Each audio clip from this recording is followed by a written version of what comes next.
ఉన్న బంగారాన్ని విడిపించి ఆ రోజు ఆన్లైన్ రేటుకే మేము కొంటాం. Sharma gold company. నమస్తే, వెల్కమ్ టు సుమన్ టీవీ. నేను మీ యామ్ని. ప్రస్తుతం మనతో ఉన్నారు ప్రముఖ ఆధ్యాత్మికవేత్త, ప్రముఖ జ్యోతిష వాస్తు పండితులు గుండపుడి శివ సుధీర్ శర్మ గారు ఉన్నారు. గురుగారితో మాట్లాడి మనకు ఉన్న సందేహాలను అడిగి తెలుసుకుందాం. నమస్కారం గురుగారు. శ్రీమాత్రే నమః. శ్రీ గురుభ్యో నమః. గురుగారు, ఇప్పుడు ఇంటికి పట్టిన దృష్టి దోషాలు పోవాలంటే అసలు ఎలాంటి పరిహారం చేసుకోవాలి? ఎక్కువగా ఆదివారం అంటూ చేస్తూ ఉంటారు కదండి, ఆ రోజు చేసుకున్న పరిహారం అంటూ మాకు తెలియచేయరా? ముఖ్యంగా మనకి తెలియకుండానే మనం బయటికి వెళ్ళొచ్చేటప్పుడు వచ్చే నెగిటివ్ ఎనర్జీ ఏదైతే ఉంటుందో మనతో పాటు ఇంట్లోకి వస్తూ ఉంటుంది. అలాగే కొంతమంది దృష్టి చూస్తూ ఉంటారు, వీళ్ళ ఇల్లు బాగుంది, ఆ కలర్ బాగుంది, ఆ సోఫా బాగుంది, టీవీ బాగుంది, ఈ రకమైనటువంటి దృష్టి పెడుతూ ఉంటారు. అంటే వాళ్ళ దగ్గర ఉన్న వాటికంటే ఉన్నతంగా మన దగ్గర ఏది కనపడ్డా వాటి మీద వాళ్ళ దృష్టి కేంద్రీకరిస్తూ ఉంటారు. దృష్టి పెట్టడం అనేది ముఖ్యంగా చెప్పాలంటే మానసికమైనటువంటి స్థితి. మనస్సులో ఏదైతే ఉంటుందో వాళ్ళ చూపుల ద్వారా వాటి మీద ఆ దృష్టి పడుతూ ఉంటుంది. ముఖ్యంగా మంచి మనసుతో చూస్తే మంచిగానే ఉంటుంది.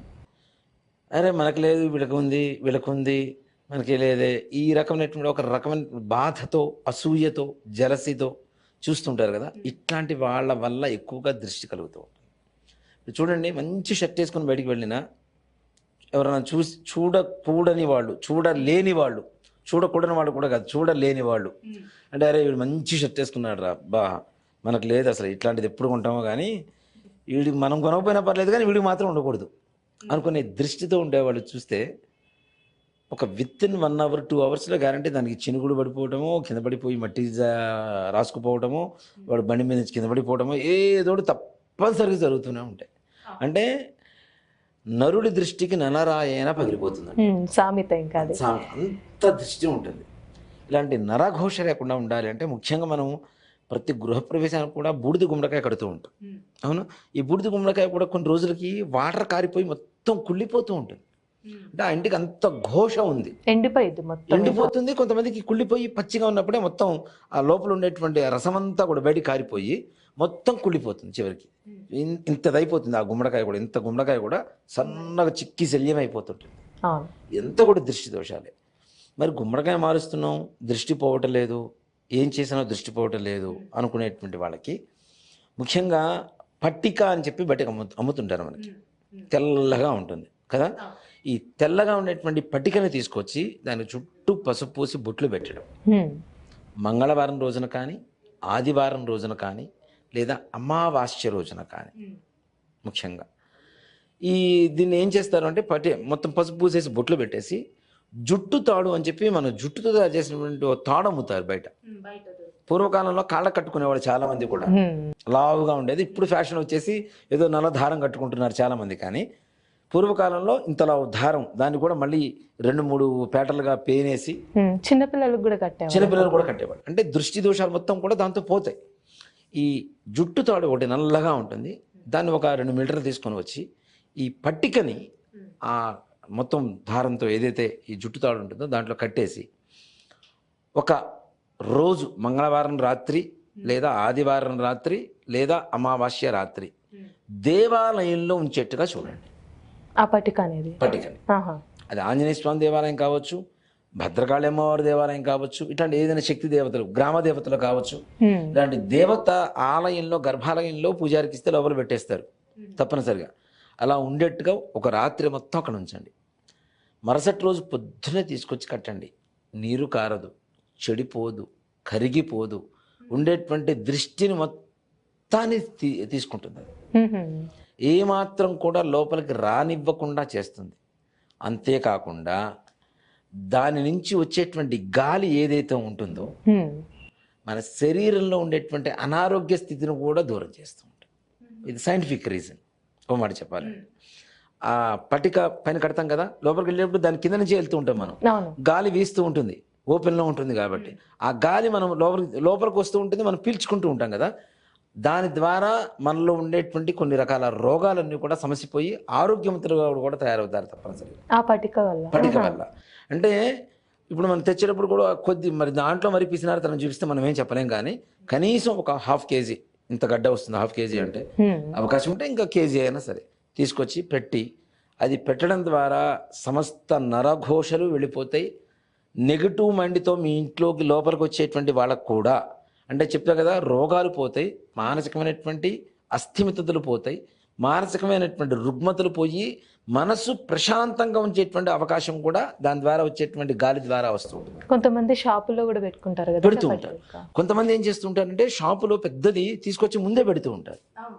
చూడండి, ముందే గల్లా పెట్ట క్యాష్ బాక్స్ ఎక్కడ ఉంటుందో దాని ముందే పెడుతూ ఉంటారు. అవునా?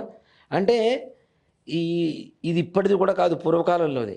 అందుకనే చూడండి, మనం గోరింటాకు అని పెట్టుకుంటారు కదా ఆడవాళ్ళందరూ. ఆషాఢ మాసం వస్తే తప్పనిసరిగా పెట్టుకుంటారు, శ్రావణ మాసంలో ఆషాఢ మాసంలో. గోరింటాకులో కూడా పట్టిక వేసి చింతపండు వేసి నూరుతారు. పట్టిక వేసి నూరితే బాగా పండుతుంది. తద్వారా మన శరీరంలోకి దాన్ని తీసుకోవడం అంటే హెల్త్ కాన్షియస్ అన్నమాట. దాని ద్వారా ఈ చేతిలోకి తీసుకోవడం ద్వారా తప్పనిసరిగా పండిన తర్వాత వాసన చూడండి, మీకు ఆ పట్టిక గోరింటాకు రెండు కలిపిన వాసనే వస్తూ ఉంటుంది. దాని తర్వాత భోజనం చేస్తాం, అవునా? తద్వారా కడుపులోకి వెళ్ళిపోతుంది, అవునా? అంటే ఆరోగ్యానికి కూడా కావలసినటువంటి లక్షణాలు కలిగినటువంటి ఒక శక్తివంతమైనటువంటి పదార్థం ఏంటి అంటే పట్టిక. దాన్ని మనం డైరెక్ట్గా పంటి కింద పెట్టుకొని తినలేం. దాని ద్వారా తినచ్చా అండి? అది మామూలుగా పట్టిక బెల్లం వేరు, పట్టిక వేరు. పట్టిక బెల్లం అంటే స్వీటు, పట్టిక డైరెక్ట్ తినరు, తింటే పళ్ళు ఊడిపోతాయి డైరెక్ట్ తింటే. అందుకని పట్టిక బెల్లం వేరు. పట్టిక బెల్లం అంటే స్వీట్ కదా, మిశ్రీ ఇట్లాంటివన్నీ కూడా తయారవుతుంటాయి. షుగర్ కేన్ అంటూ ఈ షుగర్ కేన్ జ్యూస్తో తయారవుతూ ఉంటాయి, అవి వేరు. పట్టిక వేరు, స్ఫటిక వేరు, పట్టిక బెల్లం వేరు. స్ఫటికం అంటే శివలింగాలు ఇవన్నీ ఉంటాయి కదా, మెడలో వేసుకుంటాం, వాటిని స్ఫటిక అంటాం. పట్టిక అంటే మనం ఇంటి ముందు కట్టేది. పట్టిక బెల్లము అంటే చక్కగా మాట చెప్పాలి అంటే షుగర్ ఉన్న వాళ్ళు కూడా వాడదగినటువంటి పదార్థం. కాఫీలో చక్కగా దంచేసుకొని ఈ పటిక బెల్లం దంచేసుకొని తాగొచ్చు వాళ్ళు. అది కూడా స్వీట్నెస్ ఉంటుంది, సేమ్ టైం షుగర్ కూడా ఎక్కువగా పెరగదు దానివల్ల. కాబట్టి అది వేరే ఉంటుంది. ఈ పటిక ద్వారా వచ్చేటువంటి గాలి కూడాను మన మైండ్ సెట్ని మారుస్తుంది. ఇంట్లోకి వచ్చే ఈ దృష్టితో వచ్చేటువంటి అసూయతో వచ్చేటువంటి వ్యక్తులు ఉంటారు కదా, వాళ్ళ ఆలోచన విధానాన్ని కూడా మార్చగలిగినటువంటి శక్తి యొక్క పటికకు ఉంటుంది. కాబట్టి ఈ పటికని చక్కగా నల్లటి ఈ జుట్టుతో ఉంటుంది, జుట్టుతోనే తయారు చేస్తారు. అది మరలా ఉలన్ కూడా కాదు, జుట్టే, హెయిర్తోనే తయారు చేస్తారు. ఆ తాడుతో తీసుకొచ్చి గట్టి కట్టేసి ఇంటి ముందు దగ్గర పెడితే ఆరోగ్యానికి ఆరోగ్యం ఉంటుంది, నరఘోషకి నివృత్తి కలుగుతుంది, అలాగే మానసికమైనటువంటి ప్రశాంతత తప్పనిసరిగా చేయాలి. అంటే అది ఒక రోజు తెచ్చుకొని ఏదైనా గుళ్ళో ఉంచమంటున్నారు. మంగళవారం కానీ, ఆదివారం కానీ, అమావాస్య రోజున కానీ, ఈ 3 రోజులు ఏ రోజైనా సరే లోపల దేవాలయం దగ్గర పెడితే, దేవుడి దగ్గర పెడితే మరుసటి రోజు తీసుకొచ్చి కట్టుకోవాలి. మంగళవారం రాత్రికి గుళ్ళో పెట్టేసాం, బుధవారం పొద్దున కట్టుకోవటం. ఆదివారం రాత్రి గుళ్ళో పెట్టేసాం, సోమవారం పొద్దున తీసుకొచ్చి కట్టుకోవడం. అమావాస్య రోజున గుళ్ళో పెట్టాం, మరుసటి రోజు పొద్దున పాడ్యం రోజున తీసుకొచ్చి, అది ఏ వారమైనా అవ్వచ్చు. అమావాస్య అయితే నిజంగా ఇంకా ఒక మాట చెప్పాలి అంటే, ఈ వీడియో చూసే వాళ్ళకి ఇంకో గొప్ప వరం ఏంటి అంటే, ఈ జూన్ నెల 9వ తారీఖు వచ్చేటువంటి ఆదివారం ఏదైతే ఉందో చాలా విశేషమైనటువంటి రోజు. అసలు దాని గురించి ప్రత్యేకంగా ఒక వీడియోలో చదువుదాం అనుకున్నాను, సందర్భం వచ్చింది కాబట్టి చెబుతున్నాను. పుష్యమీ నక్షత్రం ఆదివారం రెండు కలిసి వచ్చినటువంటి విశేషమైనటువంటి పుష్యార్క యోగం అంటారు దాన్ని. అర్కము అంటే ఆదివారం, సూర్యుడు. పుష్యమీ నక్షత్రం, ఈ రెండు కలిసి రావడం చాలా తక్కువ ఉంటాయి, చాలా తక్కువగా కలుస్తూ ఉంటాయి. గురువారం పుష్యమీ నక్షత్రం, అలాగే ఆదివారం పుష్యమీ నక్షత్రం, అమావాస్య ఆదివారం, మంగళవారం అమావాస్య, సోమవారం అమావాస్య, ఇలాంటి రోజులు చాలా అరుదుగా వస్తూ ఉంటాయి. నిజంగా ఈ రోజు కనుక మనం చెప్పిన పరిహారాన్ని కనుక చేయగలిగితే నరఘోష నుంచి శాశ్వతమైనటువంటి పరిష్కారం పొందవచ్చు ఎవరైనా సరే. అలాంటి రోజు రేపు ఆదివారం వస్తుందండి. మంచి పరిహారం తెలియజేశారండి, ధన్యవాదాలు. శ్రీమాత్రే నమః, శ్రీ గురుభ్యో నమః.